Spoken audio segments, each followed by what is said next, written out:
रियासत तेलंगाना में शदीद बारिश का सिलसिला जारी है। महकमा मौसमियात की रिपोर्ट के मुताबिक अगले 3 दिन ज़बरदस्त बारिश के इम्कान हैं।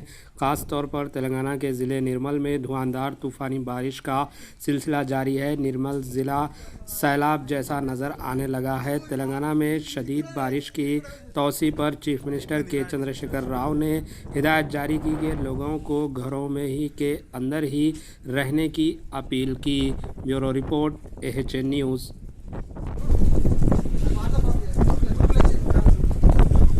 అబ్బా మొత్తం విపరీతంగా ఉన్నది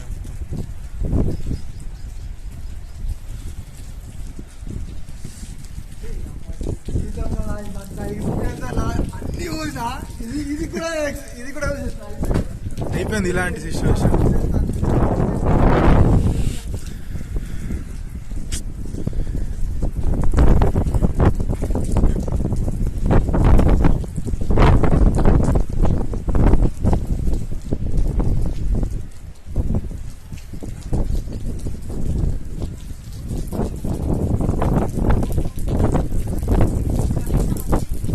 हमारे HN न्यूज़ को सब्सक्राइब करिए ताकि आपको नोटिफिकेशंस आते रहे वक्त पर।